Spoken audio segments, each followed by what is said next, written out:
Hey Megan, it's Patrick from Challengers. So, do you feel up to being like the permanent guest host for Contest of Challengers? Like, we can record another one tonight if you want. What's that? Oh, you've got.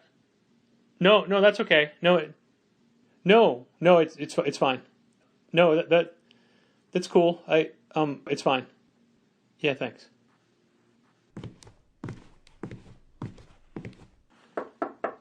Dal? Yeah. Hey, buddy. It looks like everybody misses hearing you on the podcast. Do you want to come back? Do you want to record again? Oh, hold on. Yeah. I mean that's cool. It's good that people are excited. Yeah. Okay. Well, come on out. Let's do one. Okay.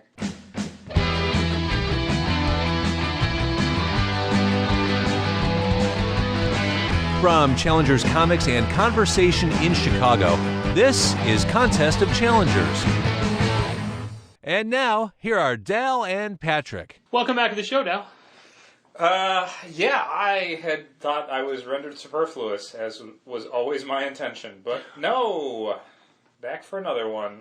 I feel like I need to start this... Can you recap this, by the way? This way. What happened last episode? I didn't listen to it. Oh, we talked about Transformers the whole time. Boring. Megan was at BotCon and she loved it. Boring. So I feel like I need to get this off my chest right now. Mm-hmm. A while ago, a year ago, 2 years ago, we started seeing these really neat superhero 3D lights at Target and Home Depot. They plug into the wall and it's like Thor's hammer's coming out at you. Well, they mount to the wall. They don't plug in. They're battery operated, but okay. You know, it's Iron Man's helmet or Spider-Man's face. Yeah, you see the Ninja Turtles a lot now. Yeah, definitely. And there's Transformers now and stuff like that. That sounds dumb. So they finally offer them through Diamond. So I bought the Cap Shield one, and I just gotta tell anybody who's listening, it's a giant piece of shit. Yeah, don't buy them. Don't buy them. They're flimsy. They're badly made. It's just a single little light in this giant plastic thing, so it doesn't emit any glow. And it doesn't even light up the star in the shield. And the best part is I can't mount it to the fucking wall because the screws that they give you, the heads of the screw, are bigger than the holes on the back of the thing. And I've scraped the crap out of my wall trying to get it up, and it's terrible. Yeah, it sounds like a purchase pretty much filled with regret. I'm so glad we didn't stock them for the store because they look great. They're such a neat idea. Sure. But wow. I feel really bad for the two different Spider-Man ones I got, George and Parker. How great would it be if they unpacked those and put them up and it's like, yeah, it took like 5 minutes, they're great. So we love them and it's they're too bright. Ugh.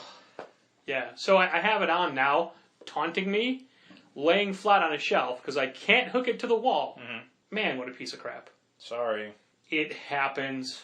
I feel like, and we're going to get into this later, I feel like the next couple of weeks are going to be nothing but us reacting to Marvel announcement. Well, not just Marvel, but it's coming Marvel up to San Diego time, and everybody is launching their pre-Comic-Con announcements. Marvel and Image are, I think, the two that we're going to have to spend the most time.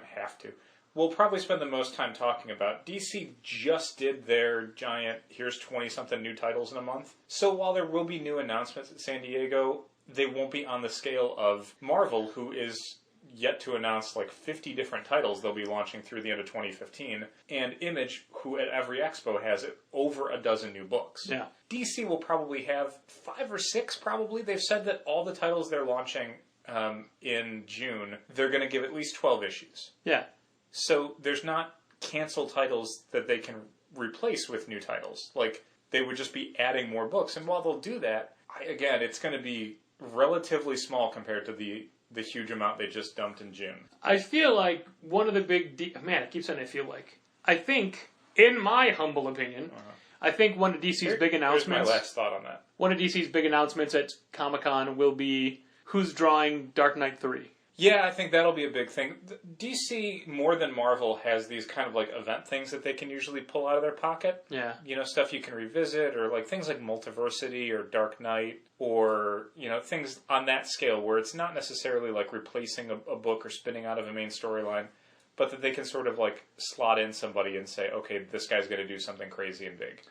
How great would it be if Marvel already announces their first major company-wide crossover for all these new books? I'm hoping, and I was talking to somebody today, and they were one of the people who is not into the idea of Secret Wars. They're not really digging it, so the stuff that they've been enjoying is stuff more like Silver Surfer that's outside of that. Yeah. And is being allowed to use Secret Wars to end their storyline, but is not, being cut at the knees to accommodate Secret Wars. The good news about October is that you're the farthest away from another event. Like, they'll definitely want to spend 5 or 6 months getting things up to speed. But 5 or 6 months now between events is like an eternity. What would have been a decade Yeah. in the 80s. Like, the fact that you're not immediately moving into another event. Because, again, like, Axis ended at the end of December, and the first week of May was Secret Wars. So that was that was a little over 4 months. It was like 4 months and a week. And that's only because Axis shipped 3 issues a month. Yeah.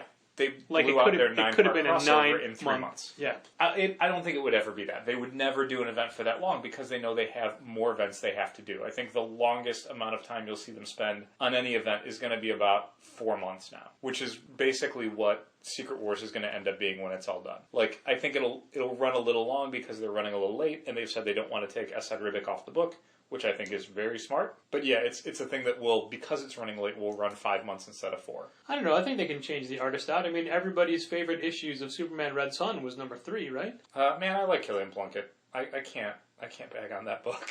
I think Killian Plunkett's a talented artist. I agree. But he's doing good design work on Star Wars Rebels.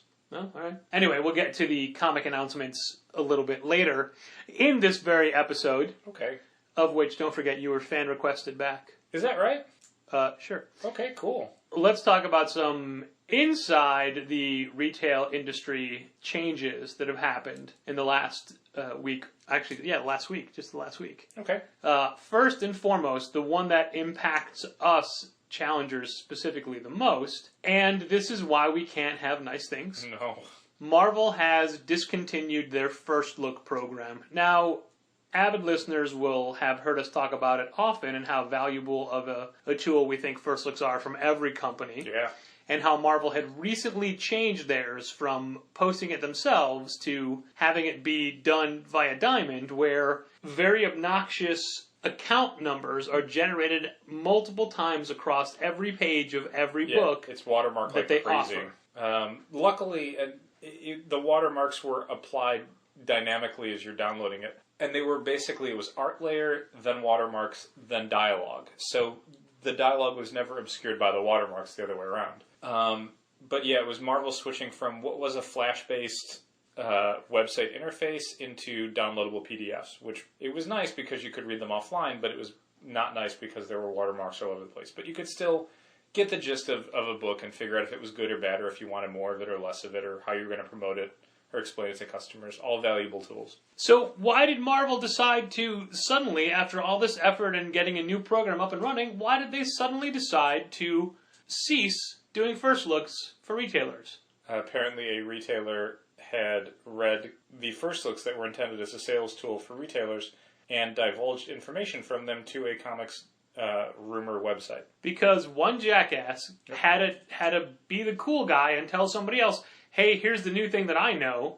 And part of it is that Marvel doesn't even give us First Looks of major things. Yeah. Like if there's a major character death, they don't tell us. They'd rather blab it to... They didn't give us Secret Wars 1 or 2 or 3. Yeah. Like... They'd rather Entertainment Weekly get the scoop, or the New York Times get the scoop, or whomever. So God only knows what this person was spoiling. I mean, Inferno #2. Like, what is even in there that's to be spoiled? So at first we got very upset because all of these things are heavily watermarked. Whoever released it, you'll know. Well, they didn't release the art; they divulge content. Yeah, which is a huge problem because if they had simply copied stuff or sent it to somebody, then you know who's responsible, you can punish them appropriately, and you can figure out how to make a better service to be more airtight. If it's just someone saying what they read and telling somebody else, there is no system that can prevent that. None. People can always just read a preview and then spoil it by telling people. It's a system that is always going to be imperfect. Because people are in it, and that means that we can't have it ever again. There will not be a replacement Marvel First Look system because Marvel cannot trust retailers with advanced content. Can't. And let's face it, we're all surprised it took this long. Yeah, I'm always disappointed because it's, what are you even gaining from it beyond, like, wrecking it? Like, it's, if you're a retailer, this is a valuable sales tool. Like, you got to read stuff. You got to know about content ahead of time so you could adjust your orders, you could promote effectively, you could be knowledgeable about the thing you're selling. That's a valuable tool in any industry. To ruin that by just... Knowledge is power. By just going to some website and saying, Captain America had a ham sandwich in this issue of Secret Wars 2099. Who cares? Like, how is that helping your business? How is doing that more effective in helping your business than 80% of Marvel comics being given to you 2 weeks in advance of their ship date? Like, what is the trade-off there that's valuable at all, other than you being dumb? Like, that's not a great trade-off. Well, and we don't know for a fact which website this was. I assume it was Bleeding Cool because most people wouldn't run that story. But there is a well-known rumor website that rhymes with feeding tools where the proprietor of said site will promise you free publicity for scoops. Yeah, but in this instance, I can't imagine that free publicity... I mean, you would need the free publicity way after the fact, because in conjunction with this story would be the worst thing for you. Oh, right.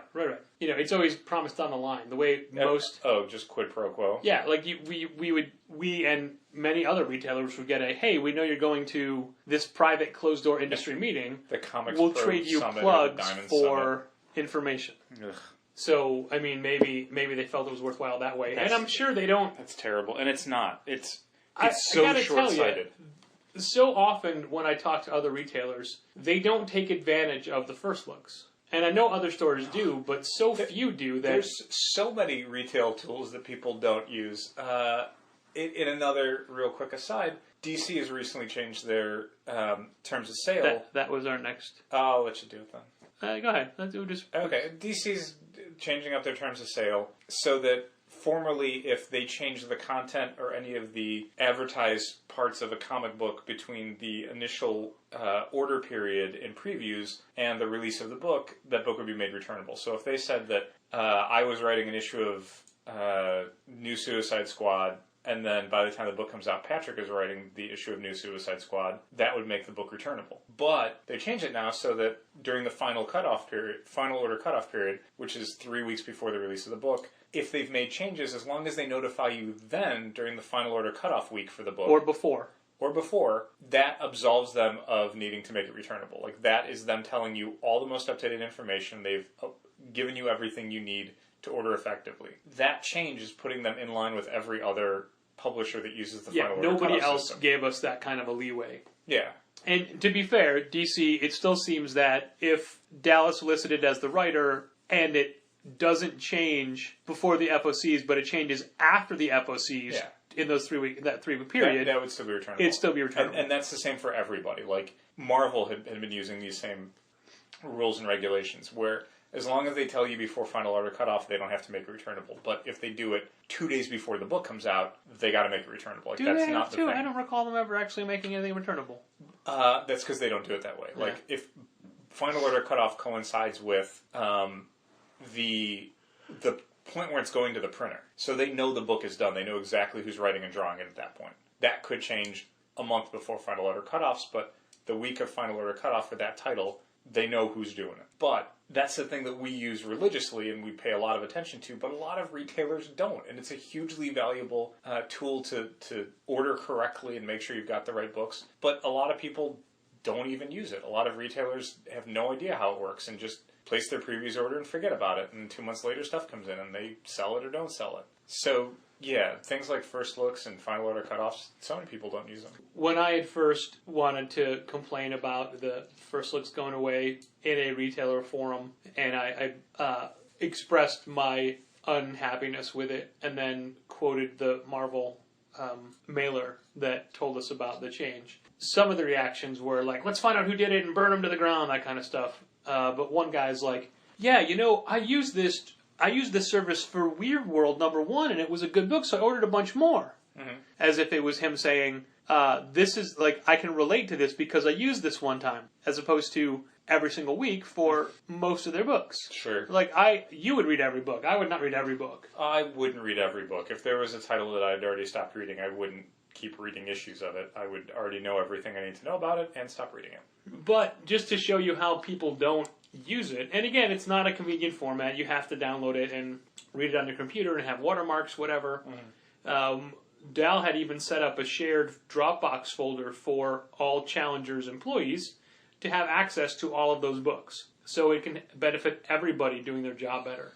Yeah, I'm sure most people didn't read them. Christ, 3 of the people who worked for us never even, joined the Dropbox folder. Yeah. So the ones that did, I can't imagine how often they used those files. And that's a thing, it doesn't tell you how often they're downloaded or not. Nope. But that final order cutoff change from DC was just announced this week, and as Dal had pointed out, they were the last holdout for this. Nobody else gave us that kind of consideration as far as, hey, we've changed this, and you might want to, we don't want to stick you with it. Every other publisher expected you to do your job, which means looking at final order cutoffs, paying attention to any changes in content or format, and acting appropriately, instead of just, I read previews and it wasn't in there. Well, that was 2 months ago before we even started working on the book, so things changed. People are calling this another example in the shift from DC Comics to DC Entertainment. And now how former retailer and longtime DC direct market employee Bob Wayne is no longer with the company because he didn't want to make the move to the West Coast. They've kind of, they've replaced him with more entertainment people and less boots on the ground people. Mm-hmm. That the retailer no longer has their advocate. With both Paul Levitz and Bob Wayne now out of managerial roles, retailers don't have a fellow retailer. Right, but that's, in this instance, it's probably for the best, because as a retailer, he would probably think, well, I know a lot of retailers don't look at final order cutoffs, so we should probably keep this rule intact. While someone who has less familiarity with it will look around and go, why are we the only ones doing this? No other company is adhering to this rule because they don't have to. That's why this function of the retail community exists. That's why final order cutoffs exist. There's a lot of things you can mention, but one of the big things is Marvel got sick and tired of doing returns. They had to get sued at one point to accept returns for product that was different than initially solicited. Yeah. The final order cutoff program made it so they didn't have to ever do that, because they told you all the changes they made beforehand, so they can make whatever changes they want. In the initial order window, they don't even have to tell you who's working on the book. Sometimes they don't. TBD. I want TBD. And that gives them a month to figure out who's working on these books and then put it in the Diamond database and then have it in the final order cutoffs so that you click a thing and it tells you, okay, here, as of whatever date, here's who's writing and drawing it. And then you do your order off of that. So that way Marvel almost never, unless there's some catastrophic event, Marvel never has to take returns. Those books are sold and they never come back to them. DC has to take returns all the time because of Not anymore. adhering to an old rule. Not anymore. It's just one more reason that it's all on us. So it's harder for us to maintain. And I don't think they're asking too much. I'm sure there's a lot of retailers who will hue and cry over this, and it's going to be a huge problem for them, and they're going to have to whatever.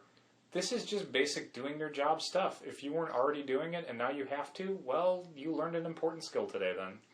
Well, here's the thing that DC did this week that is questionable. I guess it started last week. There was a number of books that were solicited at a $2.99 price point, and when they came out, surprise, they're $3.99. We were charged accordingly at $3.99, and they're printed at $3.99 on the cover. But when we ordered them, we were told they were $2.99, and when customers asked for them, they were $2.99. Now they're $1 more. Yeah. Now, in other countries, that's outright illegal. Sure. There are some countries where this has happened that the retailer feels they have to sell it for $2.99, even though they were billed at the $3.99 price. Yeah.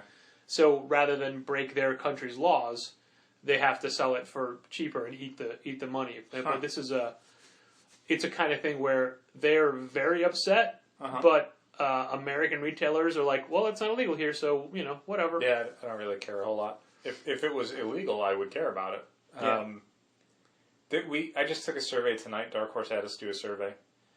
And they asked a bunch of questions, and one of the things that they asked was... Oh, yeah, you asked me input on one question, and I didn't do Yeah, the and I rest took of care it. of the rest. We were busy, and I could Yeah. take care of the rest of it. It was just one curiosity. Do you want to kill your business partner? But there was a question in regards so, to how we or customers react to books being $3.99. And I said I didn't care. I really don't care. It doesn't seem like it's a huge deal. And every time things slightly shift up in price, there's folks flipping out online about it, which is why nowadays companies just slowly raise their prices title by title.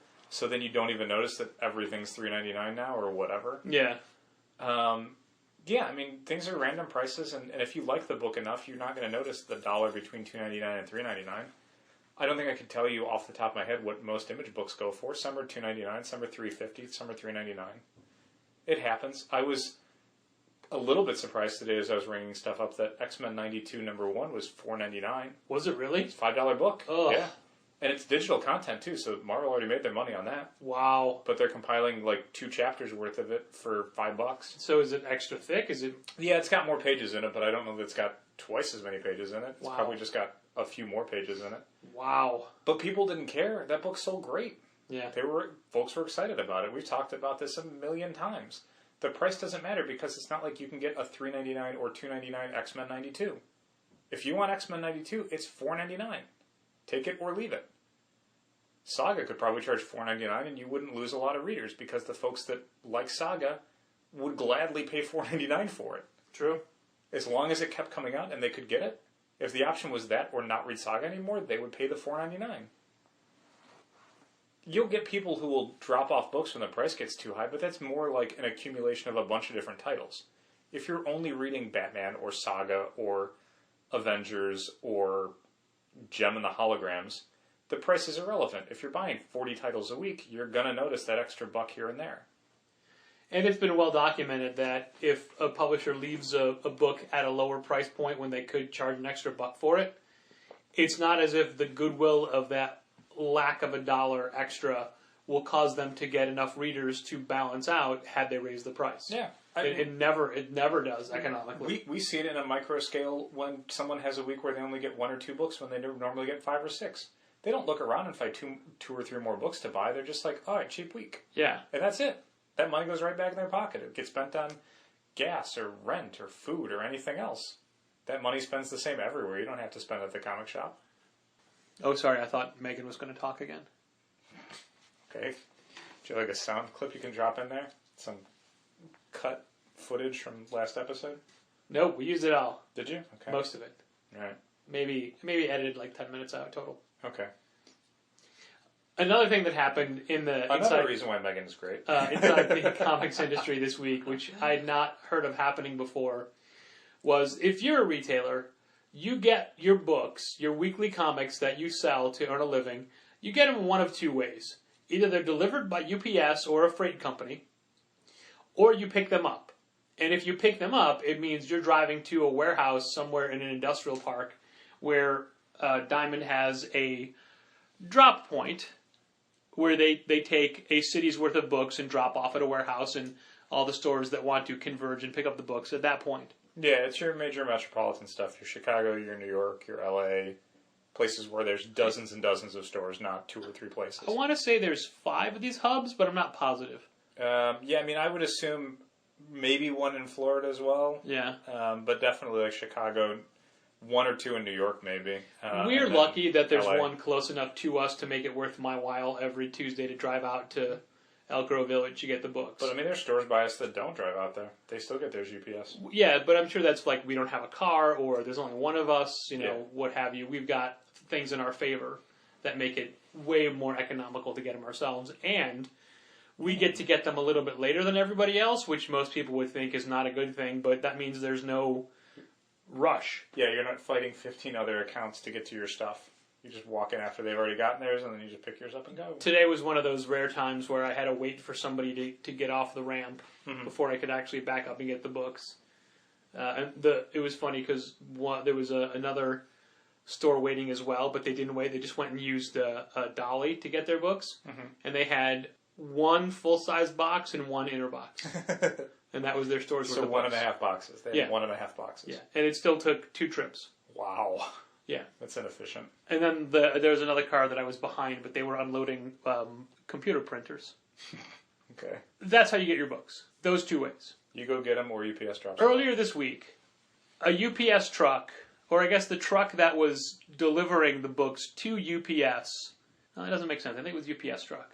You know how when UPS, there's hubs as well where if I'm sending a package to someone in California and I use UPS, it might have to go to a hub in Atlanta, then go to the hub in LA, and then be put on delivery or whatever. But the specific truck that had all the books that were going out for UPS for, I think it was Northern California, I'm not positive the exact, I think it was Northern California.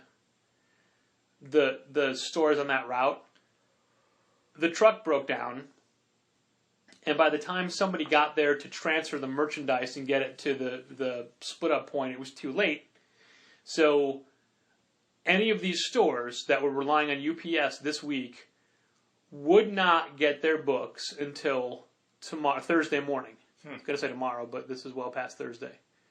So normally, back in the day, you would get the books the morning that they go on sale. Then a few years ago, they changed that where you can pick them up on Tuesday or get them delivered on Tuesday for Wednesday sale. The on-sale date for comics or time is Wednesday morning, 10 o'clock, depending on your time zone. Whatever time zone you're in, 10 o'clock, that time zone, 10 o'clock. That's when you can sell the books. New Comic Day. Plenty of stores play with that a little bit, but Wednesday's New Comic Day. That's when they go on sale. So this truck breaks down and misses the time to get these books out to the stores appropriately. So Diamond issued an edict that any store within a whatever, I don't know the actual mileage radius of these other stores, even if you went and picked up your books from a hub, you can't sell these books until Thursday morning, so everybody has an even shot. So the customers of the books, of the stores that didn't get their books, don't desert them and go somewhere else. Meaning if you went and picked up your books and have them in your store, Wednesday morning, New Comic Day, you can't sell those books until Thursday morning. I don't know that I agree with that.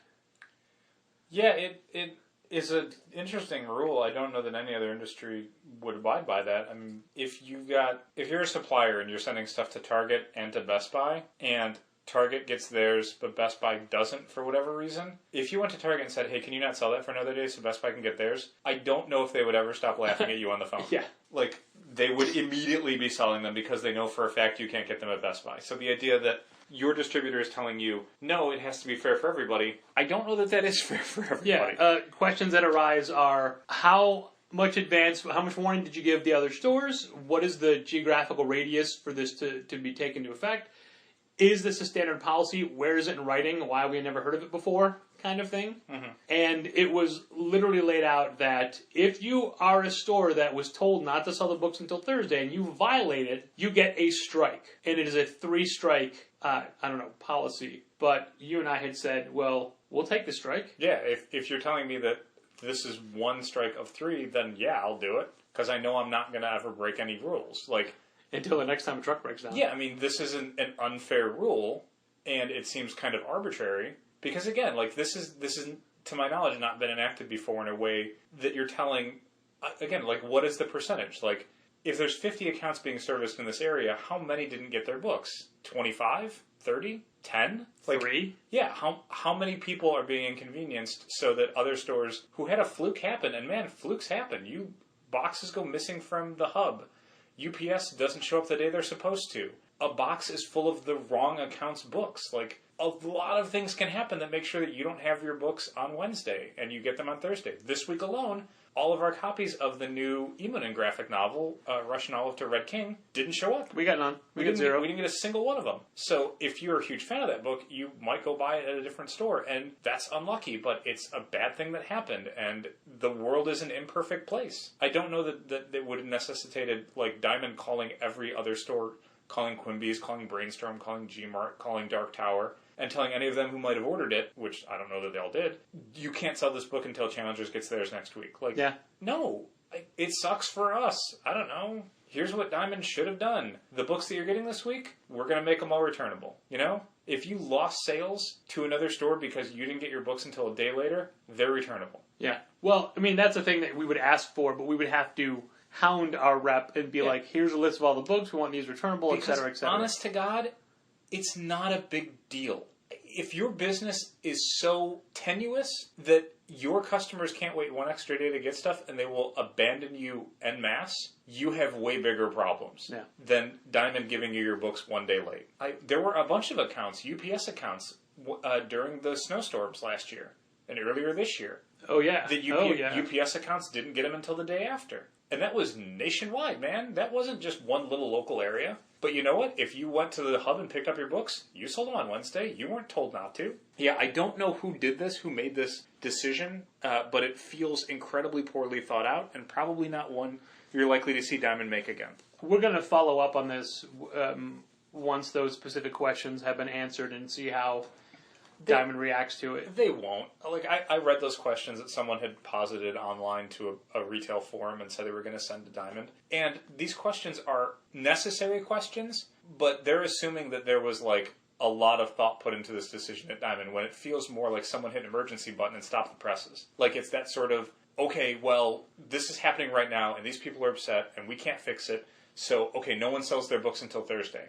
Where if they would have had 8 or 10 hours to sit around and think about a best policy, they probably wouldn't have chosen this one because it's imperfect in a way that is hurting everybody, essentially. Do you think that they thought, oh man, there's a situation we have to come up with a policy, or they got some angry complaints from retailers saying, my competitor's going to be able to sell my books before me and I'm going to go out of business and you gotta do this to protect me? This isn't surgery, this is a Band-Aid, you know? Yeah. Don't approach it like this is a policy that can be written down and encoded and you can have it to refer back to. Like someone in that same group thread had posed the question of, well, where is this in the terms of sale? It's nowhere in the terms of sale. It didn't exist before today. Yeah.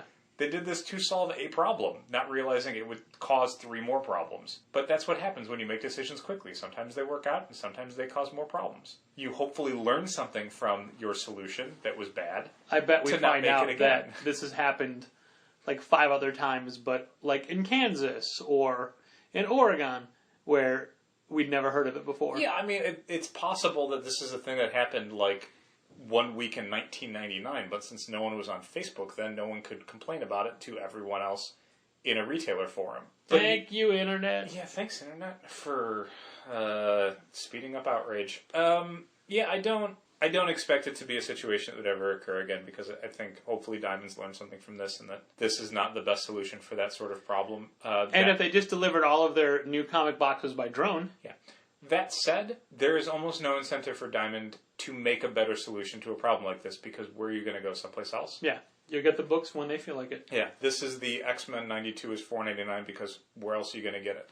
Problem. Like, there's nowhere else you're going to get Marvel Comics and DC Comics and Dark Horse Comics and Image Comics. There's nowhere but Diamond. So if Diamond does a bad job, they're not going to lose your business. Did you read X-Men 92? I did. And? It's okay. I'm not as nostalgic for that cartoon as a lot of people are. If you are, you're going to love it, because it's written by guys who know that cartoon backwards and forward. Love that cartoon. There's so many of the Marvel Secret Wars books that they have announced that will have life after Secret Wars. Yeah, this isn't one. It is. Is it really? Yeah. How? That's just it. What? My question was, like, X-Men 92, ongoing. Mrs. Deadpool, ongoing. When you Age of Ultron. When you say ongoing, how are you defining ongoing? Like that after Secret Wars is over, they will have... They've explicitly said Mrs. Deadpool and the Howling Commandos will continue to be... Who said this? Where? Marvel. Where did Marvel say it? Where did they say anything? I don't know. I'm curious. I'm not trying to prove you wrong. I don't specifically remember where, but... Where are they saying these things? Places that I would have heard. Okay, because, I mean, I know they've said a lot of things, like, coyly about concepts and characters and tones being revisited post-Secret Wars. Like they said, okay, the Maestro is someone to watch out, or Old Man Lobo. That doesn't mean Future Imperfect is going to keep going. But I've heard these specific books. Have you not heard any of that? No. Age of Ultron, Marvel Zombies Age of Ultron? No. Huh. I mean, do you read every Marvel mailer? Yeah. I mean, here's the thing. And you don't read Bleeding Cool. Yeah, I don't That's read a Bleeding joke. Cool. I don't either. It's possible that their term of ongoing is just until Secret Wars is done. Like, they've done ongoing series that are 5 issues long. You and I would go, that's a miniseries, and they'd go, no, it's ongoing. Well, I guess it just went until 5, and then it was what done. I was going to say, but my point was when they said, oh yeah, X-Men 82 is going to be ongoing, what if they're just basing that off of initial orders where people think this is great, but then fandom is like, oh, these are terrible? Yeah. There's a bunch. DC's done it a few times. Arkham Manor was ongoing until they said, no, 6 is the last one. And that could be a sales thing, but it's also, if you say it's a miniseries, it launches at a much lower number. If you say it's ongoing, it launches at a much higher number. That's true. That's always been the way the industry responds. Or if you just don't say it all. Yeah, oh my God. No, that's at both a consumer level and a retail level. Like, people are way more inclined to buy in if they think it's got a longer shelf life. If they think it's a short run, I'll stock the trade. I'll buy the trade. You know, the last couple episodes, I would bring in a notepad, even last week, and I'd be ready in case I have to look at the time of when a comment is made, if it needed editing, or perhaps some sort of audio add-on to liven it up a little bit. Mm-hmm. Or sometimes I have my iPad here to take notes on as well. This is a time that I would look up exactly where these came from, but I don't have none of those things with me. Okay. And we're not going to pause to look it up. We'll just move forward. Okay. But I will have to double check after this. I will just Google and see. I'm legit curious. I'd be interested to see how they phrased that and who said it. And yeah, it's a confusing idea that they would keep some of these. Literally anything continuing after Secret Wars feels antithetical to Marvel's policy of relaunching everything as quickly as they can.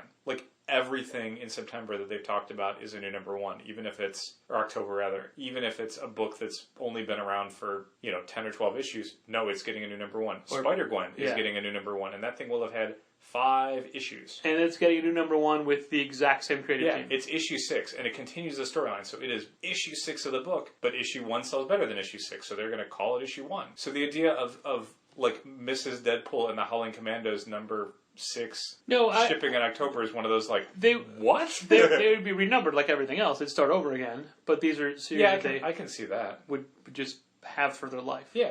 I mean, some of those, Mrs. Deadpool and the Howling Commandos can easily fit within the Marvel Universe. Those characters are not likely to appear in another book. Up to and including a new Deadpool book, which will probably not include those characters. And the announcement of X-Men 92 is one of those, like, that's like a DC Digital first book. That's like Arrow Season 0 or whatever, 2.5. Yeah. Like, you could, but I don't know that why? Like, it's got such a weird, limited shelf life. I can't imagine it being a thing that people are going to want to read about for 5 or 6 months. But with the announcement of Spider-Gwen, it does kind of end the speculation of everything existing in the 616 universe again. Yeah, there's a lot of things, the Ultimate Universe in general, that I think can easily fit within the nooks and crannies of the Marvel Universe. But Spider-Gwen was a thing that depended so much on her own universe that folding her into the regular Marvel Universe would be killing everything that makes that book special. Not that they're above that. No, and I mean, all credit to Jason Latour and Robbie Rodriguez. Maybe they would have found a way to make that work. Sure. To jettison their version of the Black Cat, and their version of Frank Castle, and their version of Matt Murdock, and their version of the Vulture, and their version of Gwen Stacy, and their version of Captain Stacy, and found some way to make that a thing that could exist in the Marvel Universe. But it feels like you would be working so hard and losing so many very valuable pieces. Like, Miles Morales is not dependent on the Ultimate Universe at all. No. Like, even his origin, which is Peter Parker died, you could do Miles Morales without that part of the origin. It's fine. It would work okay. Moving into the Miles Morales Spider-Man announcement where they said there will be a Spider-Man book featuring Miles Morales as Spider-Man. But it's just called Spider-Man. Mm-hmm. They gave this information to, was it Entertainment Weekly that broke this one? I can't remember. It's been all over the place. Right. Their announcements have been USA Today, Entertainment Weekly, the New York Times, so they're Wall Street parsing Journal. out. One of them was the Wall Street Journal. They're parsing out these announcements, like a different announcement to each outlet. Yeah. And I want to say this is Entertainment Weekly, but because it's not comics journalism, it's just journalism. It's a very broad. They're not answering the questions that we would want. What were the questions you want? Well, it took forever to even say that it was Sarah Pichelli doing the art in the article, even though it was a picture of hers, but that it easily could have been earlier cover. Yeah, or a new cover for someone else's artwork. Yeah. That happens. They're using the old Web of Spider-Man logo without the Web of part. It's just the Spider-Man part. I feel like they've used part of that for an Ultimate Spider-Man logo as well. You think so? I feel like. I could be wrong on that. I'd have to go back and dig around. It didn't specify clearly that it was the 616 universe. But if you look at the illustration, it does. Yeah, the cover's got details in there that give it away. But yeah, a non-comics journalism site would be unaware of needing to ask those questions. And it talks more about the fact that he is of mixed race than is he replacing Peter Parker or, more specifically, this isn't Amazing Spider-Man. They'll still be one of those. This is just Spider-Man. That was unclear to me because they mentioned that it's Peter Parker is more of a mentor character, which looked at first like they might try and keep him out of the costume for a while, which would make a little bit more sense to me. Like you give Miles, again, 5 or 6 months to sort of establish himself as Spider-Man, and then you inevitably, in the same way that even though post-Secret Wars it's still Sam Wilson as Captain America, inevitably it will be Steve Rogers as Captain America again at some point. This stuff always rolls back to those sort of versions of the character. And I feel at that point they're going to there's how I feel again. They're going to take got a lot of feelings tonight. Sam Wilson and put him in the super soldier outfit. No, he'll just be Falcon again. Yeah, okay. He'll just be the Falcon. I'm curious what'll happen to Jane Foster when inevitably, Dude Thor's Thor again. Well, she's going to die of cancer, Dal. Maybe not. Clearly. Maybe not. Clearly. How did she get to the moon then? So are we talking about Marvel announcements? Yeah, sure. Let's go. Are you going to talk about your most exciting one? No. Not yet? Okay. We'll do another one first. The first one they announced, and it was the start of the post-Secret Wars announcements, and it will be the actual first post-Secret Wars Marvel Universe comic, and that is The Invincible Iron Man by Brian Michael Bendis and David Marquez. Speaking of Ultimate Spider-Man. I think it's cool that Bendis and Marquez are working together. I thought they worked incredibly well together on Ultimate Spider-Man. Sure. I think I like Sarah Pichelli a little better on Ultimate Spider-Man, but there's a few artists that Bendis works with really well, and Marquez is one of them. It'll be interesting to see what he does with Iron Man, because he's got a very... he draws in a very clean, measured style, and that can work really well for a very technology-heavy book. Yeah, I think so. Crisp, clean corridors, that kind of thing. The image they've shown so far... Digitally sketched up corridors. Yeah, right. The image they showed so far is a pretty basic one of Iron Man flying up above New York City. And while it's a new armor, it's a tweaked armor. It's a cross between the movies and the pre-Superior armor. Yeah, and it's classic in a lot of ways. It's got the red and the gold. It's got everything you really need. It's a slimmer armor than he's done sometimes. And it sounds like one of the changes they've made this time is making it more modular. Like, there will be bits and pieces that can sort of come off and go on and do different things. So that'll give the character a little bit more malleability, I guess. Yeah, and that's why they could have him be in different armor every issue, but still have it be the same armor. Yeah, like, it's a twist from the way that, like, Kieran Gillen was doing it, where there were specific armors for specific missions. This is one Swiss Army knife of an armor that can plug be all and of play those a bunch of different things things to do what you need it to do. So that's the big one. That was the first one. And Bendis has been writing Iron Man for years, but only in the context of when he was doing the Avengers books. Yeah, I think, and I've thought for a long time, basically ever since Daredevil was running alongside New Avengers, that Bendis works really well on solo characters, and he works intermittently well with team books. So Iron Man, I think, is a character that he would do well with, and David Marquez is a great artist, and he's not really ever done a solo Tony Stark story. He's written Tony Stark a bunch of times again in New Avengers, and then later in Avengers. But yeah, this could be pretty cool. I think I feel this is going to be... Oh man, there it is. I gotta stop saying that. This will probably be the closest to Robert Downey Jr. In the comic book pages. Yeah, I think they'll keep it light. I think it'll be written in that very one-linery style. Yeah, Bendis' tone for books fits really well within the framework they've built for how movie Tony Stark and comic book Tony Stark are sort of the same pithy and... If anything, in Ultimate End, having the two Tony Starks opposite each other or just banter, converse with each other, is an example of comic book Iron Man meets movie Iron Man. Yeah, because comic book Iron Man is a bit more principled. He's been through some stuff. He's come out the other side of that a stronger He's not man, as brash a and better reckless. man. While Ultimate Tony Stark is movie Tony Stark, and that's a guy that doesn't mind drinking on the job, and, whatever, I'm a genius, I'll get us out of this. Like, he hasn't been humbled, essentially. Yeah, I think Iron Man's going to be a good book. I think it's going to be a solid book. I don't know if it's necessarily going to bring people in off the street. If you're someone who's open to reading Marvel stuff, I think you'll enjoy it. But yeah, it's not the sort of thing where someone's going to be calling up, what is this? I heard about a new Iron Man book. Like, it's not that kind of thing. I do think that it'll sell 2 to 3 times as much as Superior Iron Man is doing now.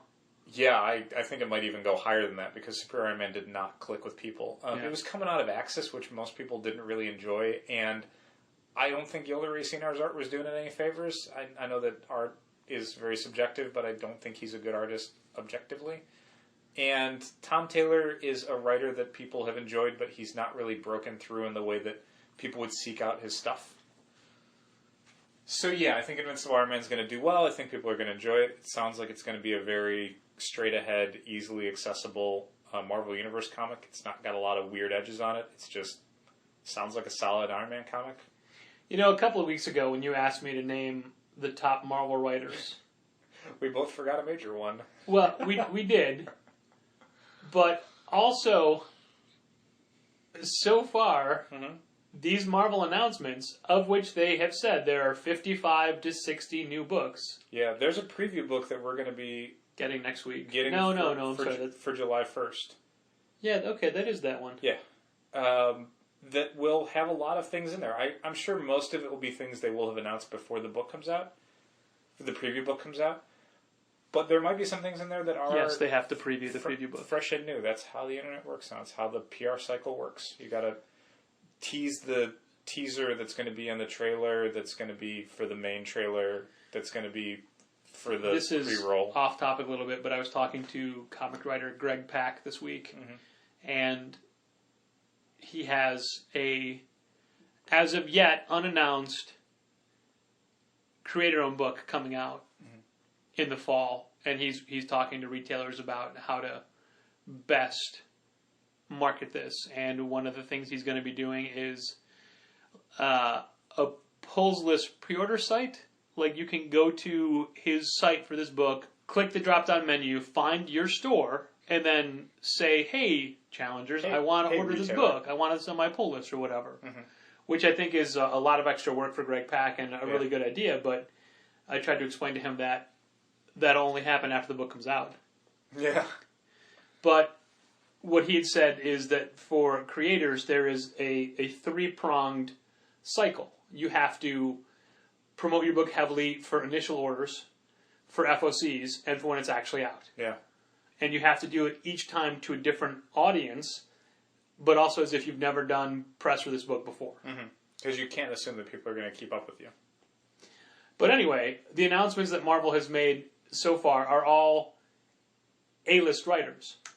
Yeah, they've been pretty cool about each day, and they've really been doing like one a day, making it something that is newsworthy. It's not minor. Like, they did a couple today on Wednesday. Yeah. But one of them was just, yes, we're doing more Spider-Gwen. Yes, it's the same people. It'll be a new #1, but everything else is the same. That's not a great announcement. So they coupled that with an earlier in the day announcement that hit the news cycle a little harder, and that was the formal announcement of all new, all different Avengers. Sure, you read it in Free Comic Book Day, and it's the same creative team as that, but we never said for sure it was an ongoing series. Yeah, we didn't say these were the guys doing it for sure, but it's Mark Waid, it's Mahmoud Asfarar, and it's also Adam Kubert, who is the other main artist for the book, and the two of them will be sharing art duties. Most likely trading arcs. Because Marvel has said they're going to be definitely shipping this book in particular more than 12 times a year. So they want to make sure they have 2 full-time artists to make sure they can hit 13, that. 18, or 24? I would assume 14 Anywhere to in 16. Nearly any time they've said more than monthly, they mean 14 to 16. So you're going to get a few months out of the year that will have 2 issues. But they'll be able to do that without having to slot in a fill-in artists or hand it over to somebody else for just a couple issues. It will be those two artists. Like, that's a really strong idea, and I think that model going forward is a really good idea for Marvel to take for books they want to be consistent but also high quality. To formalize that and say, like, it would be nice if when Ms. Marvel comes back, if they're like, yes, it's Takeshi Miyazawa and it's Adrian Alfona, yes, they're going to switch off, it's those guys, that's it, it's done. They're going to switch off pages. No, that would suck. But they're going to switch off characters. Most artists now, really, really good artists, are guys that are really incapable of doing more than 8 issues a year. Like, 8 issues is kind of a lot for them. Yeah. Saga's a book that usually you're going to get about 9 issues a year. Fiona Staples is really talented, but that book's a lot of work. And if you want it to continually look as good as it does, you're not going to get more than like 9 issues a year. So having Marvel say, these guys are really good and we want to give them the time it takes to make the book as good as you guys want it to be as fans, means, 2 artists, and that means, Asrar does 3 issues, and then Kubert does 3 issues, and then back and forth. And that's cool. I don't see anything wrong with that, as long as Mark Waid's writing it, and it's got that really cool cast of characters. That's a big announcement. I thought that was really cool. I expect really big things from that book. Mark Waid's Daredevil stuff has done not outstanding, but it's one of the best books Marvel publishes. It's been great. So I'm hopeful that people will be inclined to check the all new, all different Avengers out, because it will be probably the first Avengers book to come out post Secret Wars, which gives it a spotlight it needs. Do you because think it is so idiosyncratic? Do you think that there'll be a crossover between people who read Ms. Marvel and people wanting to read all new, all different Avengers because she's in it? I would hope people who are fans of Thor and Ms. Marvel and Ultimate Spider-Man, and even to a lesser extent, like Nova and Iron Man and the Vision, like, would want to check this book out. I think they could have gone all out and had the team be Thor, Ms. Marvel, Ultimate Spider-Man, She-Hulk, Silver Surfer, Howard the Duck, Spider-Gwen. Unbeatable Squirrel Girl. Yeah. You forgot Squirrel Girl. I forgot Squirrel Girl. But yeah, I think there's definitely a fan base out there specifically for characters like Miles Morales and Kamala Khan and Jane Foster that don't feel like those characters get enough screen time across the Marvel Universe, so they will definitely pick up their solo books and then try out the team book. And I don't doubt that Mark Waid is a guy that can get all those characters' voices right. Like, he's a guy. S.H.I.E.L.D. is a book where he has to write every month any character from the Marvel Universe teaming up with the actors from the TV show Agents of S.H.I.E.L.D. Yeah, his Kamala Khan in S.H.I.E.L.D., I think, too. Well, he captured her really well, I thought. Yeah, he's a professional writer and is one of the best working for, mainstream comic companies. And he's an old school comics writer in the sense of really being able to understand how to write all these characters so they don't all sound like him as a writer. Like, even some of the best writers Marvel has, their versions of the characters are their versions of the characters. They don't sound like Captain America. They sound like Jonathan Hickman's Captain America or Brian Bendis' Tony Stark or whatever. Mark Waid, his tick, if you will, is that his books are really well written.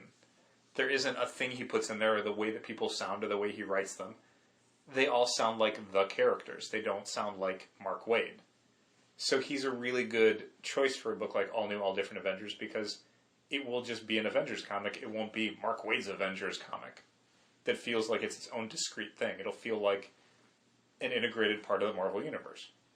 And that's what we're looking for. Yeah, I think that's what you want from a team book, is to not necessarily have it have the thumbprint of the writer on it. Occasionally that's cool, and I think there will be probably an Avengers book that will be that thing. But for a lot of folks that are fans of these characters in other titles, they don't want to see Mark Waid's version of Thor. They want a Thor that sounds like Jason Aaron's Thor. They want a Ms. Marvel that sounds like, Willow Wilson's Thor or Ms. Marvel.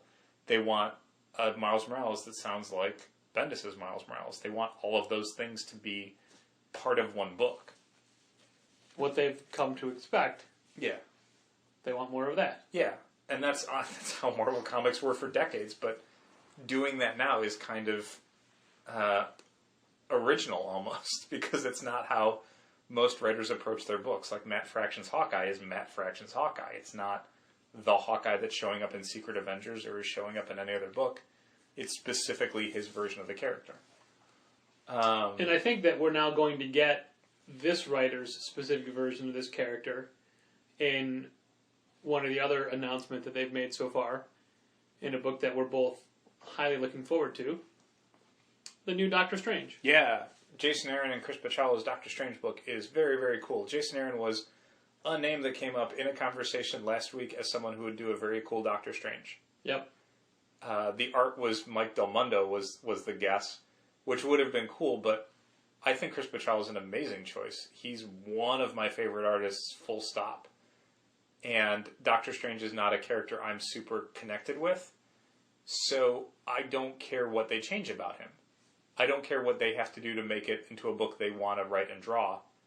So I'm fully excited for this thing.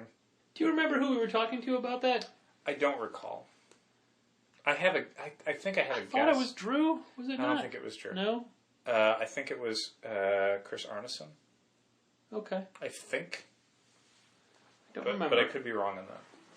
Well, perhaps they're listening and they can say, it was me! If you're if you're the person we were talking with who suggested that the creative team of Weird World should be doing a new Doctor Strange comic, you were there. You were almost all there. You earned a Challenger C prize. Yay!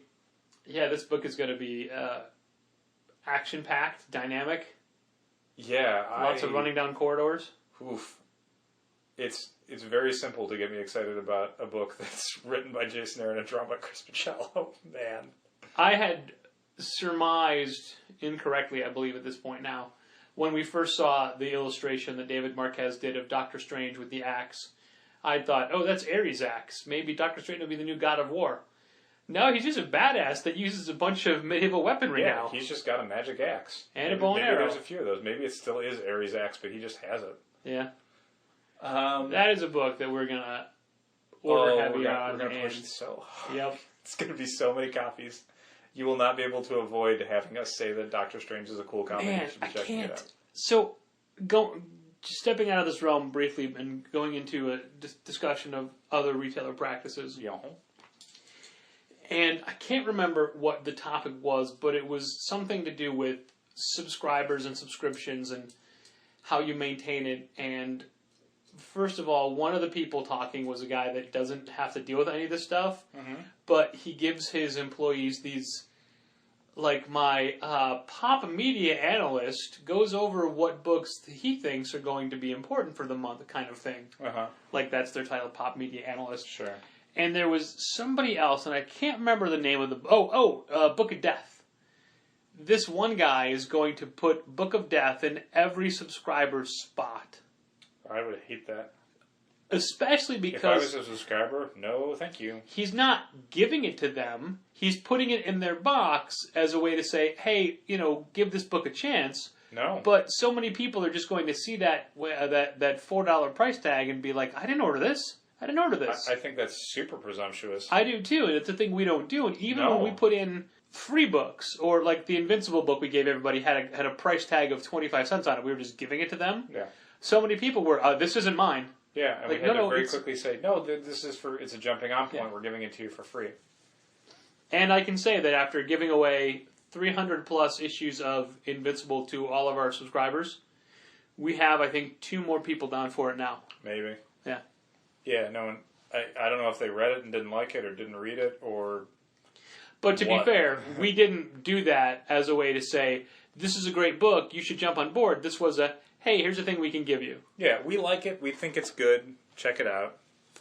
I never expected it to be, it went up by 40 copies.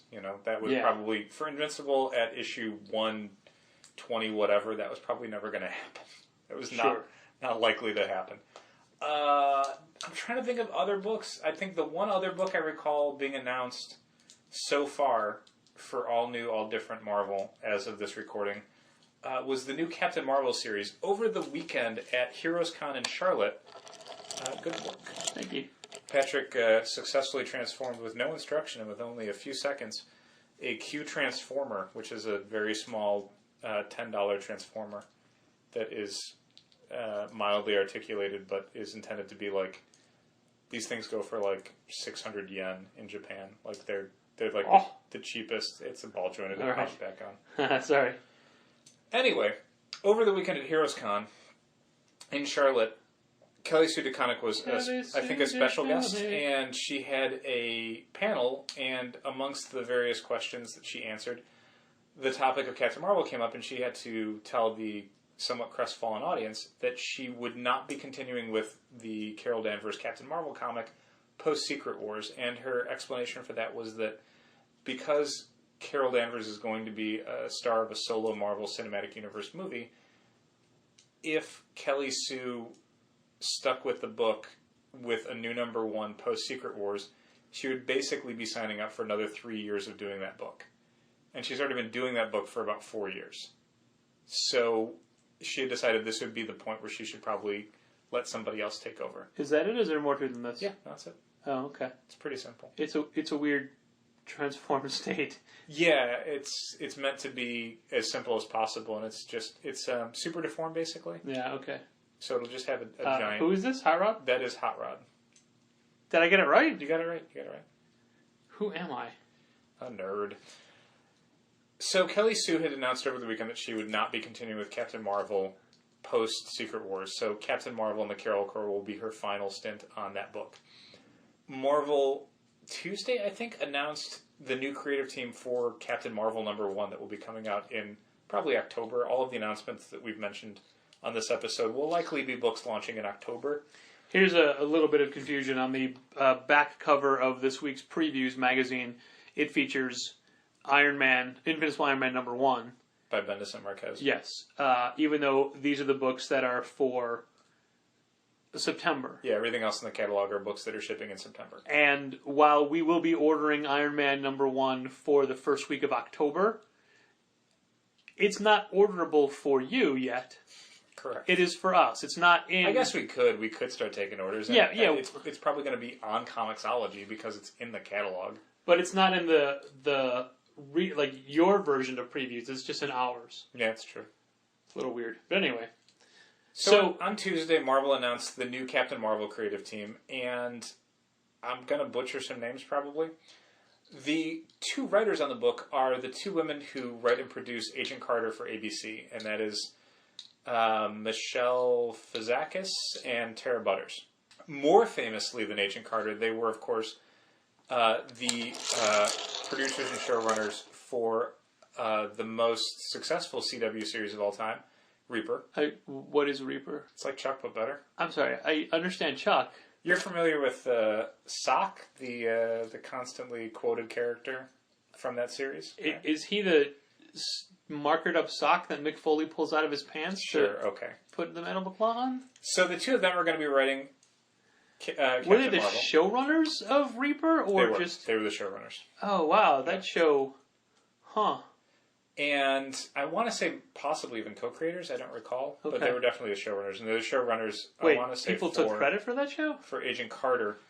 And the art on Captain Marvel will be by Chris Anka, who has designed a bunch of really awesome costumes for Marvel characters recently and done some very cool covers. He's slightly tweaking Jamie McKelvey's design for Carol Danvers' costume. Give it a little bit of a haircut. A little bit of a haircut, which is cool because the hair situation has gotten way out of control. No one ever seems to know how long Carol Danvers' hair is. Yeah.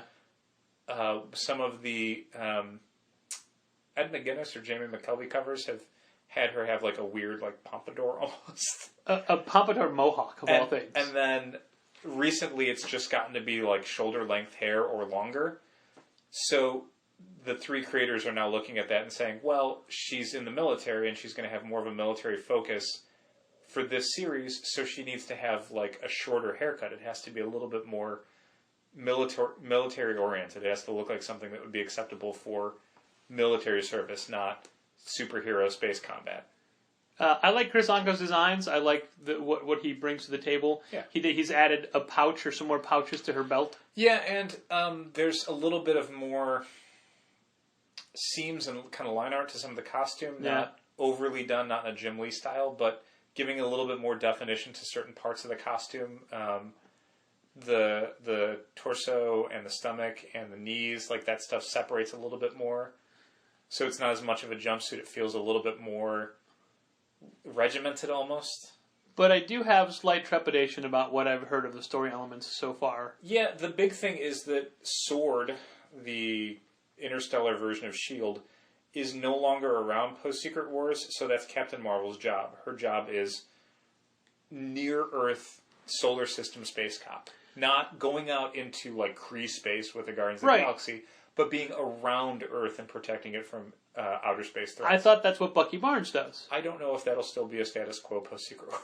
Okay. Because no one read Bucky's solo comic. Sure. So she is Earth's first line of offense from attacking aliens. Not people passing by, but people who are headed toward Earth, she will take them on. Yeah, before it gets to Earth. And apparently but that's that allows her to then be a part of the Avengers and whatever else Earth would need without having to contrive, wait, I thought she was out in space with the Guardians of the Galaxy. Sure. How is she in New York in this comic? But I also, I understand this is, like, that's most likely the direction the movie's going to be taking as well. Which makes sense. It seems like she's going to be more as an Avengers character and less as a Guardians of the Galaxy character. So, yeah. And I don't think there's anything wrong with that. I think this is... I don't know that she was ever utilized fully as a character in Guardians of the Galaxy, as a comic. She was part of the team lineup, but she was sort of there and not there. Sometimes she'd show up and then she just wouldn't be around for 4 or 5 issues. Her most important bit was part of the saving team. Peter Quill as he jumped out of that window. Yeah, because she just happened to show up. Yeah. Agent Venom felt like a part of the team. Captain Marvel didn't feel like part of the team to me. So that is... I want to say all the announcements we've seen so far. Is she still dating War Machine? I'm sorry? Is she still dating War Machine? I don't know what the status was with the two of them when she left Earth. I thought it was mostly yes, but not really. But hey, I dig this. We're having a good time. Leaving Earth. Yeah, I am going into space, so we'll see what happens. Yeah. I would say any of that is basically up in the air considering it's a brand new writing team. They will pick and choose what they think they want to work with going forward. And I think that's the province of any new creator, new writer or writers on a book is to. I certainly hope that what they think they need. Their impact is greater than most entertainment to comic writers. Yeah, I would hope that between the two of them and the fact that Agent Carter is not a full season series, they would have enough time to do this book. Yeah, I don't know that you'll necessarily see them writing 4 or 5 books for Marvel, but I think Captain Marvel is something that's eminently doable for them to juggle alongside writing and producing TV shows. I'm trying to think of any book. I wonder if there's a book that we're just forgetting about that was announced that... Well, I don't think so. I forgot about Captain Marvel, so yeah, I'm already out. Oh, there was one other one today. Another one today. Yes, I don't think you know about this one. Was it a Star Wars one? No, it's not. It's a Marvel Universe title. Oh, huh. Squadron Supreme got announced today. No, I didn't know anything about this. It's the creative team from Fantastic Four: James Robinson, Leonard Kirk. Covers by Alex Ross. This Squadron Supreme, part of the Marvel Universe, set on Earth. Okay. The Squadron members are from all different things, like Hyperion from the recent Avengers run. Okay. The Doc Spectrum is from the... Oh, that's why Jonathan she's Hickman in the Great Society teaser image. Yeah, it's okay. the Jonathan Hickman Great Society version of the Squadron Supreme. A dude from DP7. What? What? Which dude? Do you remember? It's the running dude. Oh, he's their Flash. Yeah, their Flash character. Thundra. Okay. And a character I didn't recognize. Oh, the Nighthawk is the Straczynski Nighthawk. Oh, all right. So they're all from basically different Earths, and they all kind of remember different Earths. And it sounds like one of the main thrusts of this Squadron Supreme, and they're not the Squadron Sinister, they are a team of heroes, is that they all remember they came from an Earth that doesn't exist anymore. So they might be a lot more proactive and violent and final when it comes to protecting this Earth. Okay. They will go to lengths the Avengers might not go to because they know what it's like to lose an Earth. Okay. Well, I like the concept, and I like Leonard Kirk. James Robinson on board go on. doesn't throw me. I feel like you're leaving something out there. But I read his Fantastic Four, and it was fine. Yeah. I didn't care for his Invaders. I think his Airboy is great, but for reasons he's probably not proud of. No. Well, It's by design. Yeah. You know, he knows what he's doing with Airboy. He knows how he's making himself look. I think Squadron Supreme could be a good book, even though I wasn't a person who enjoyed Fantastic Four under these two creators, mostly because it's such a kind of blank slate that he can do what he wants with these characters. You know, much like Captain Marvel, he can pick and choose the characters and the versions that he kind of wants to make this work for him, to become a cast that he can write about. I just feel that this negates it's all A-list writers so far. Yeah, it's... Well, then again, so did Captain Marvel. Yeah, you have 55 to 60 books that you're putting out. There's only so many that... Jason Aaron can't write 10 of them. Yeah, he's already got probably at least 2. Doctor Strange, and we can all assume Thor. Yeah. Because that story was not over. Yeah. And Southern Bastards, don't forget that. I'm just talking about Marvel books. I know, but I'm talking about his output. Sure. And they've got a few other writers, and being Marvel, I would not be surprised if they either poached some really good talent or found people who you would all know that haven't really worked on Marvel stuff and find a way for them to tell stories in the Marvel Universe. They've always been really good at that. Marvel now rehabilitated Deadpool by putting Brian Posehn in that book. Yeah. And Brian Posehn was a guy who had not written an ongoing series ever. But he completely landed that book, and it made it a huge success for Marvel again after not being radioactive, but definitely being a little toxic as a character. So yeah, it would not surprise me if they could find 1 or 2 people out there that had maybe not done comics or not done a lot of comics. And all right, I'm going to call it. Okay. They're going to bring Deadpool back. Uh-huh. And who's going to write that book? Who, Patrick? Ryan Reynolds. If Deadpool was a Marvel Studios production, I would say you have a chance. But it's not, so he's not. No, I'm just going to assume Jon Stewart. I'm going to say that. He's got nothing else to do. Why not? That's what I'm saying. Yeah. I mean, aside from being a Green Lantern. Jon Stewart. That's true. That was one of the many, many DC cinematic rumors that has been bubbling the last few days, is the Green Lantern movie will always have a few Green Lanterns in it. One rumor was Hal and Jon Stewart and Guy Gardner. Another was just Hal and Jon Stewart, but it would never be a solo Green Lantern movie. No, it's going to be Green Lantern and Green Arrow. I don't think that's going to happen. Hard Traveling Heroes, the movie. This is a thing I heard today, and it came up a bunch of other places since I heard it. The idea of Ben Affleck writing and directing a Batman movie. Yeah, the thing I heard was his Argo writer, who's also the guy who had done a polish or maybe a full rewrite on Batman v Superman. Okay. Would be the guy writing it, and then he would be starring and directing it. Oh, okay. Starring and directing, not writing. Yeah. Gotcha. I mean, writing to the extent that he'll be directing it, and he's hiring the screenwriter. Gotcha. So I imagine it will be the exact story he wants to direct and star in. And as far as I'm concerned, why not? I don't care enough about the DC movies to give a shit. I always hope they'll be good. I'd rather there be good movies than bad movies, but it doesn't. If it's bad, I don't care. So yeah, I mean, I liked Argo okay. I thought it was all right. All right, great, hooray.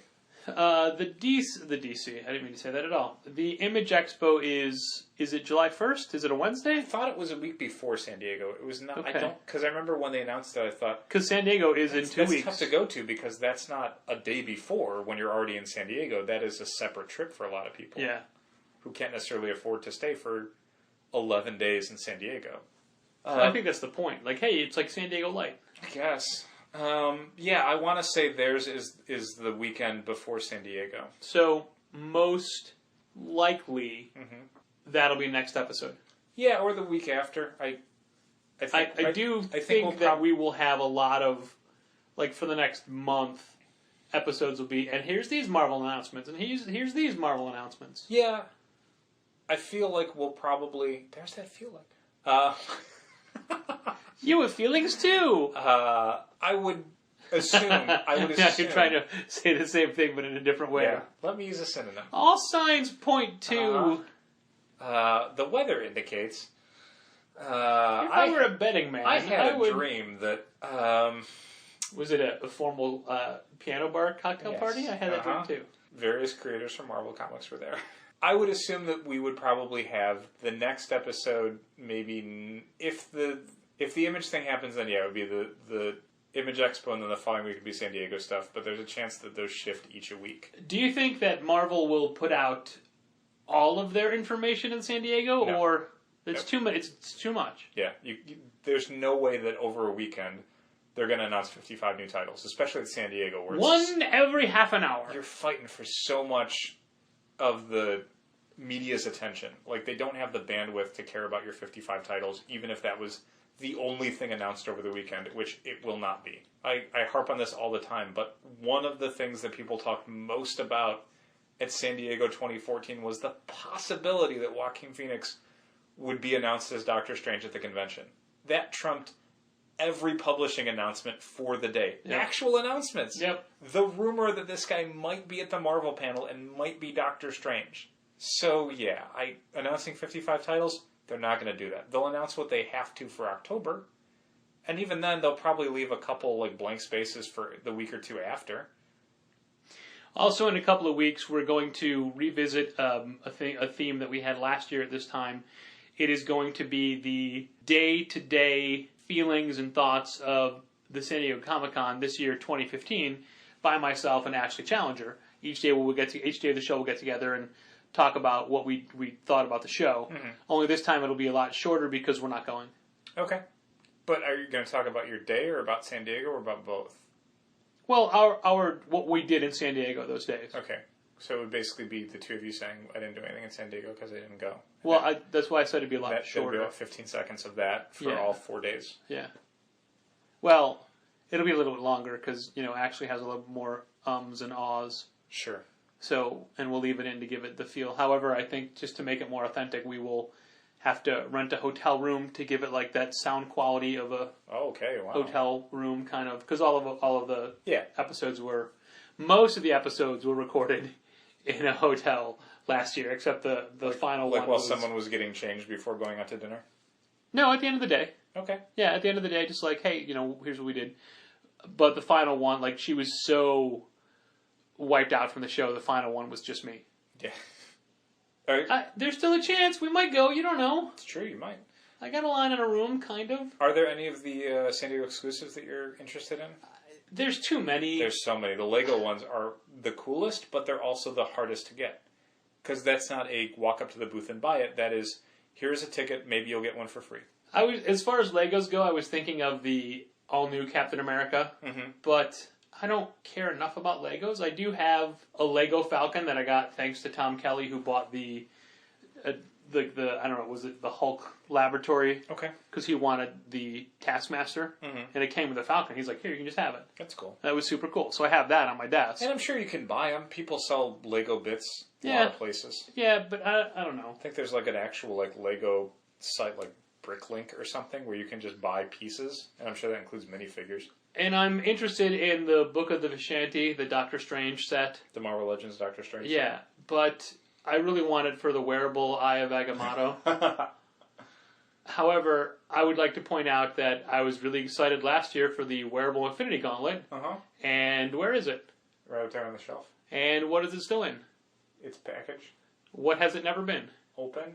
So yeah, there's that.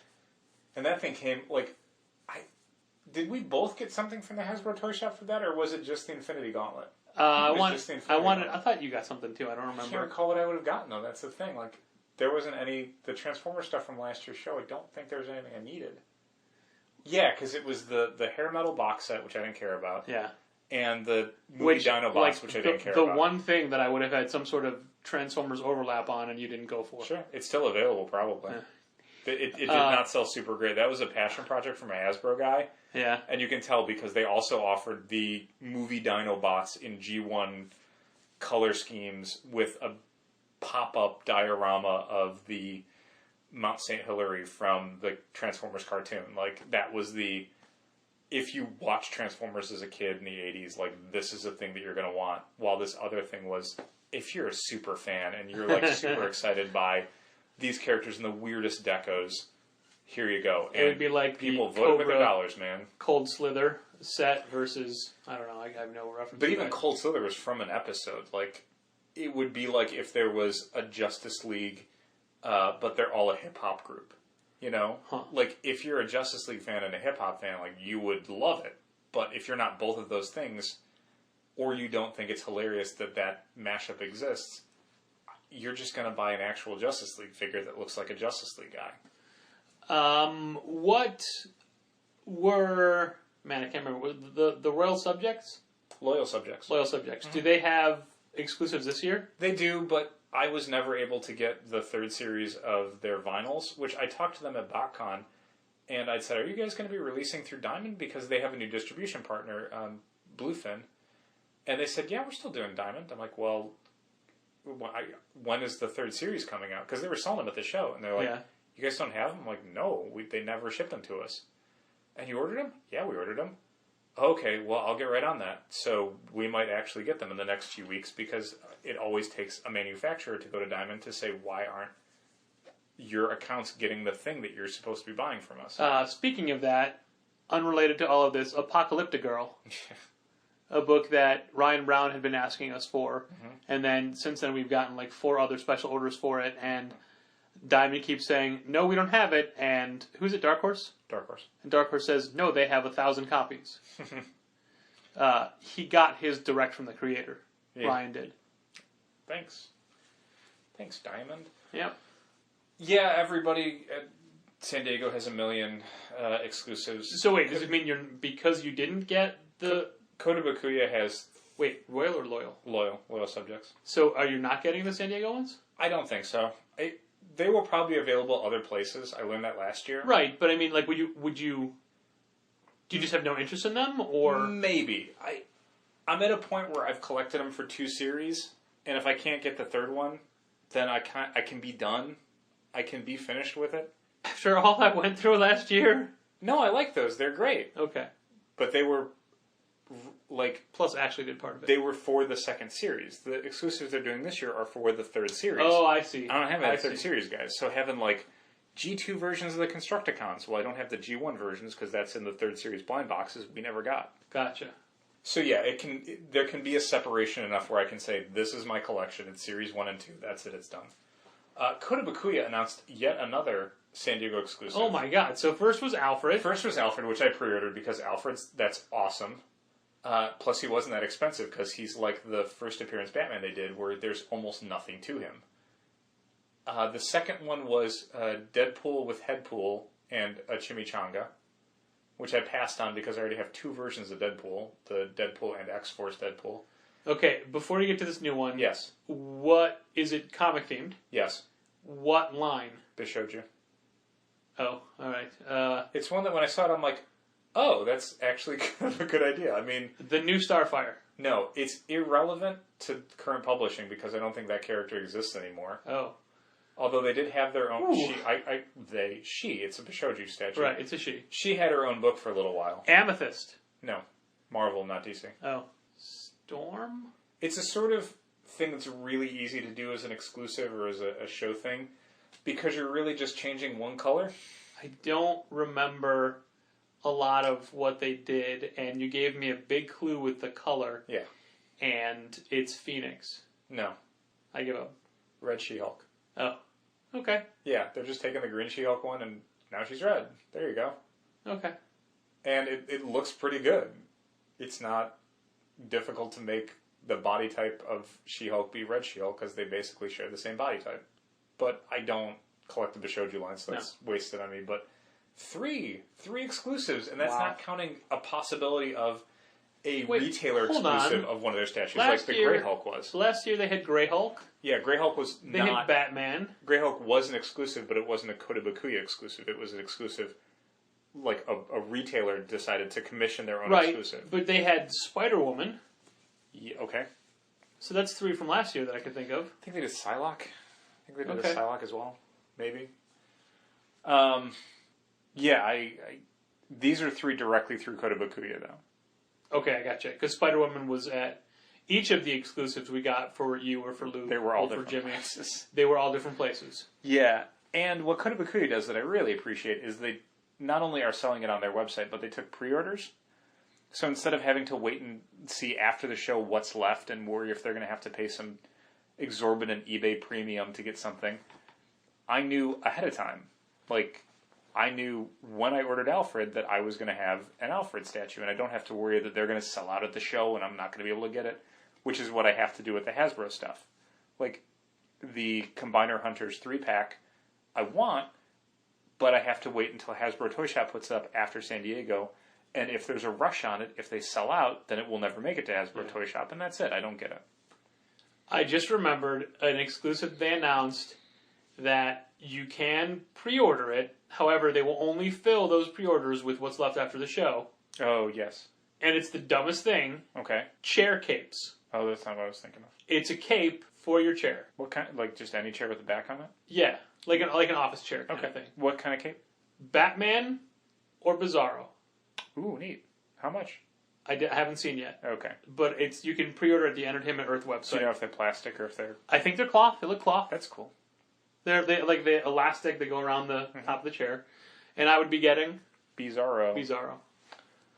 I thought for sure you were going to say the Amy Poehler, Tina Fey Weekend Update set? Yeah. No? No? I don't know. Not as big a fan? No. I mean, You're a guy who watches Saturday Night Live. Yeah, I know, but no. Okay. I think it's neat that they're doing them. What if it was an Amy Poehler, Nick Offerman 2-pack? That'd be tempting. Not an automatic yes. Surprising to me. Well, because I feel like it would have way too many accessories. You know that I'm not an accessories fan. Uh-huh. It would have to have like 4 binders. What if it was a Tammy 2, Jeremy Jam 2-pack? No. What if it was Andy Dwyer and April Ludgate? Or hold on, what if it was Burt Macklin and I can't remember her. Janet Snakehole. Janet Snakehole, yes.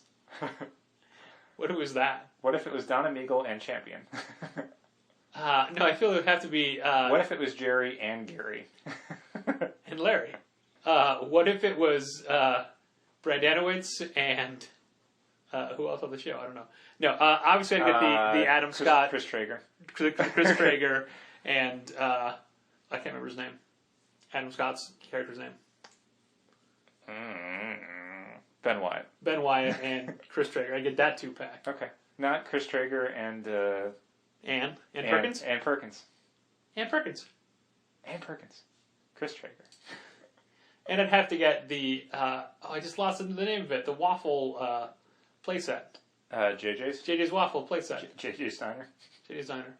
Yeah. I think we just workshopped a pretty robust Parks and Recreation action figure. I know, right? Line. Get right on that. I would get them all. Would you really? No. No, you wouldn't. But I would get all 5... I think you would get the first wave, and then you'd end up, like, bringing back the Wamapo Casino Build-A-Figure and been like, I don't need this. I would get all 5 How I Met Your Mother figures. Yeah? I think I would do that. Yeah. What season would be the best season to get for that? Oh, man. Before... I didn't realize this was Sophie's Before choice. Robin was Maria Hill. Okay. So pre-movie Kobe Smulders? Yeah. Her face got weirdly angular after. What girlfriend should Ted come with? Oh, I think that's the first trick. season one? Like The one that you really liked? What's her name? Ashley. Ashley the Williams? baker. Yeah. Yeah. Victoria? Was that Victoria, her? yeah. Yeah. That was actually going to be my first one. It was going to be Victoria. Yeah, you always flew the flag for her. I You thought did. she was going to come back and be more prominent. And she did. She did, and then she wasn't. But I mean, you'd have to get Stella. There was a Sarah Chalk one. Okay. You'd have to get. Wow, I can't. Who is another long form one? Like That's who, just who it. lasted? Because it's basically Stella. It was Robin. Oh, and then the Jennifer mother. Morrison. Oh yeah. Oh, good. Zoe. I don't know about that. She lasted for a while though. She did, but she wasn't very good. The only thing she brought of any real benefit was the captain. Ahoy, ahoy. Yeah, that's the best part. She facilitated him being on the show. Even after she was gone. Yeah, because he was way more valuable as a character than she was. Yeah. But you talk long-term girlfriends. I mean, you'd have to get Barney's stripper girlfriend, who I can't remember, who he was engaged to briefly. I don't know that. Becky, that's the actress. Oh, Becky Newton? Yeah. Oh, I forgot she was on the show. Yeah. I think that was when I was sort of getting out of it. I don't know that She was on the show for a while. Yeah, I wasn't a huge fan. That was when the show was not working real well for me. I mean, of course, there has to be a Kristen Milotti figure. Yeah, well, I assume even for Barney, like maybe Britney Spears. Like, you might as well. Why not? Or Katy Perry as well. Katy Perry was on that show? Yeah. I don't 100% remember that. Did she play Katy Perry or did she play somebody else? No, she played somebody's cousin. Okay. Britney Spears was I don't think I was watching when Katy Perry was on. A secretary or the receptionist. She was Stella's receptionist. Stella's laser removal company. But the creators of How I Met Your Mother credit that as like what saved the show. Is Britney Spears being on it, because it brought so much attention and boosted the ratings, and it kept them on the air. Like, if it hadn't been for that spike in the ratings, that would have been their final season. But the weird thing about that was the people that came and found it from that stayed. Yeah, that's the thing. Like, she made people watch, and then when they watched, they went, "Hey, this show's really funny." So as a stunt, it worked out great. All right, we're too far gone. I don't care. Sorry, everybody. I care. What started as an innocent disguise as San Diego exclusives became a trek of history, because then we have to do all the Red Dwarf figures. I think we are good for this week. I expect there to be nothing but more and more announcements that we talk about in the future, but that isn't now. Now is where I say, thanks for listening. And keep reading comics. This has been Contest of Challengers. Thanks for listening. Keep reading comics. Challengers is located at 1845 North Western Avenue in the Bucktown neighborhood of Chicago. 773-278-0155. You can visit Challengers on the web at challengerscomics.com. You can direct email to challengers@challengerscomics.com. You can become a fan on Facebook at facebook.com/challengerscomics. And you can follow Challengers on Twitter at twitter.com/challengerscomics.